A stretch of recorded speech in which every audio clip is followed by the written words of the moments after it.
Boa tarde, meninos e meninas! Tudo bom com vocês? Sejam bem-vindos à nossa aula de redação. Hoje, em nossa aula de redação, faremos leitura e interpretação de texto. Mas antes da nossa aula começar, eu gostaria de mostrar para vocês novamente o nosso livro paradidático.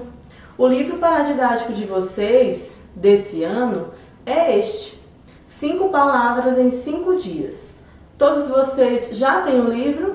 Então vocês já podem começar a leitura do livro que vai ser estudado nesta etapa. Vamos iniciar a nossa aula copiando a nossa agenda?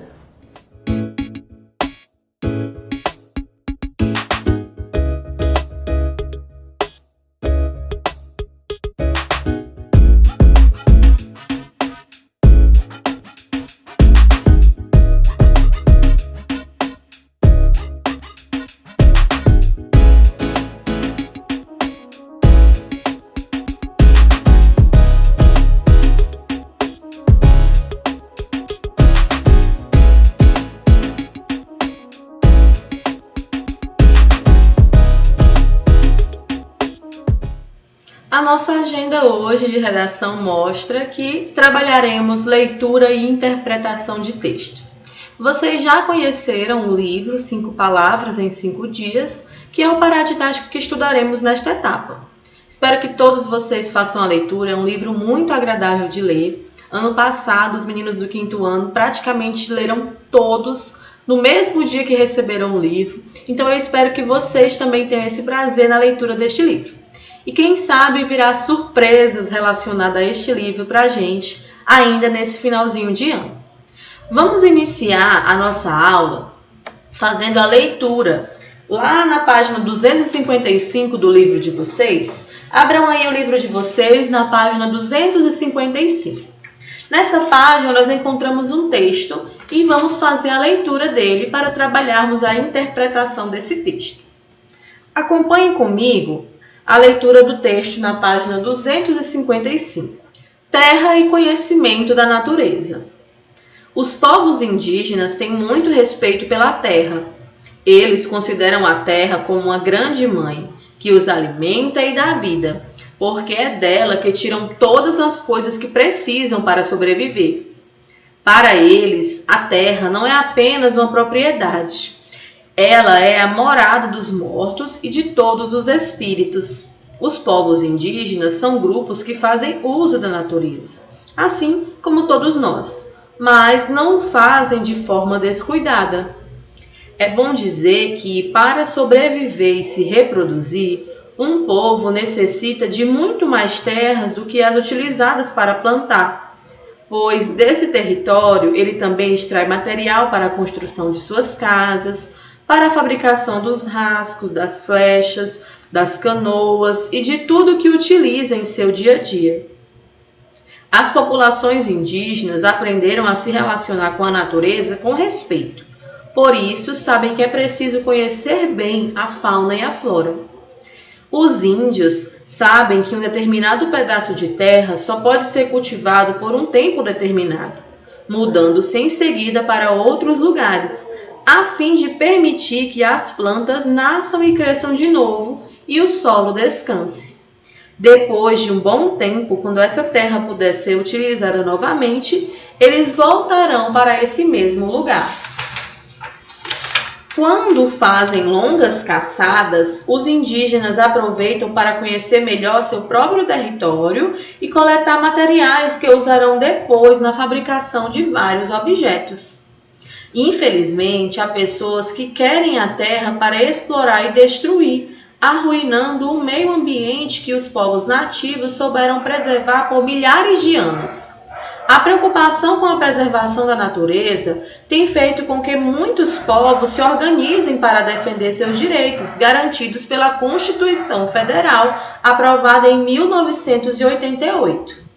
Essas organizações indígenas sabem que a terra é sagrada e tudo que for feito a ela hoje atingirá, mais cedo ou mais tarde, todas as pessoas do planeta.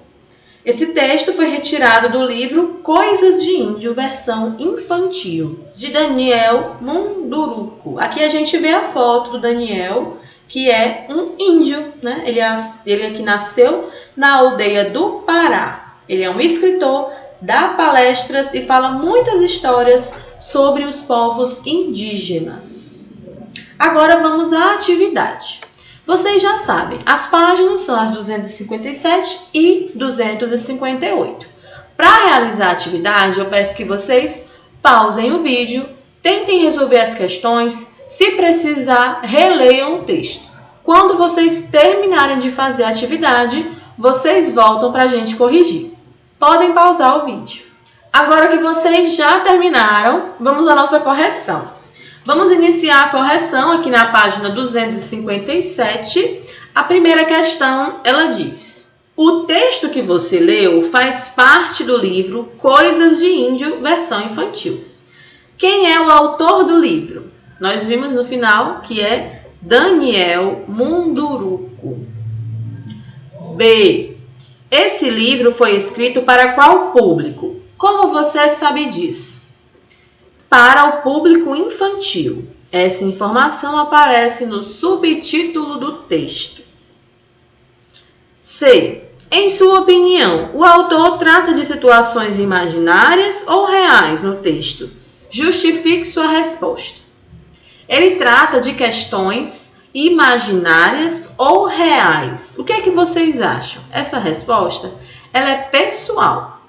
Mas se a gente parar para observar no texto, ele fala um ponto importante. Quando ele fala da Constituição Federal de 1988. É algo inventado? Não, é algo real. Então, a sugestão de resposta é que, sim, é realista o relato. Por quê? Porque a gente consegue observar que ele apresenta fatos reais e, especialmente, isso é mostrado no trecho onde ele menciona a Constituição. Vamos para a segunda questão. O autor inicia o texto fazendo uma afirmação sobre a relação dos povos indígenas com a terra. Como é essa relação? Nós vimos no texto que os povos indígenas têm muito respeito pela terra. Eles a consideram uma grande mãe, que os alimenta e dá vida. Terceira questão. Na frase, os povos indígenas têm muito respeito pela terra, a palavra destacada indica. Essa palavra terra aqui, ela indica o solo. Por que ela não indica o planeta? Em geral, quando a gente vê terra, planeta Terra é com um T maiúsculo. E aqui nós vemos terra com um T minúsculo, indicando o solo, que é onde eles plantam, que é onde eles colhem os alimentos, que é onde eles vivem. Então, a gente identifica que é o solo. Quarta questão. Marque com um X a resposta correta. A ideia central do texto é apresentar um modo de vida que preserva a natureza. Então, ele apresenta o modo de vida dos índios, e eles preservam a natureza com aquele tipo de vida que eles levam. Virando a página 258, a quinta questão ela pede: o desgaste do solo é um dos maiores problemas ambientais atualmente. De acordo com o texto, como os indígenas agem para evitar esse problema? O texto fala que os indígenas cultivam o solo por determinado tempo. Em seguida, mudam-se para outros lugares a fim de que a terra se recupere antes de um novo cultivo. Sexta questão. Marque com um X a resposta correta. Segundo o texto, os povos indígenas interagem com a fauna e a flora de acordo com as suas crenças e necessidades, respeitando a natureza. E para finalizar, a sétima questão, releia o trecho a seguir. A terra é sagrada e tudo que for feito a ela hoje atingirá, mais cedo ou mais tarde, todas as pessoas do planeta. Explique o que você entendeu da parte destacada. Depois, converse com os colegas dizendo se você concorda ou não com isso. Essa resposta ela é pessoal. E lembrando que eu já falei até algumas vezes para vocês, esse tipo de questão que fala converse com o professor e com os colegas, a gente pode conversar um pouquinho sobre ela na nossa aula, tira dúvidas. A gente pode marcar ela e conversar um pouquinho, se assim vocês quiserem, né? Para dar a opinião de vocês. Mas uma sugestão de resposta é que existe a necessidade de proteger a terra e os recursos naturais para a preservação da vida no planeta. E que nós devemos ter a consciência de que não é possível destruir o ambiente à nossa volta sem que a nossa própria vida também seja ameaçada. Porque nós sabemos, né? Não só os povos indígenas, mas nós também sabemos que a vida do ser humano, toda a vida, ela depende da natureza, depende do que a terra produz, depende de todo esse ciclo. E se fizermos mal à natureza, estamos fazendo mal a nós mesmos. E você concorda com isso? A gente pode conversar um pouquinho no nosso Tira Dúvida, tá bom? Assim finalizamos a nossa aula de redação de hoje. Espero que todos vocês tenham gostado. Aguardo vocês com as dúvidas nos nossos plantões Tira Dúvidas. Até mais, pessoal! Tchau!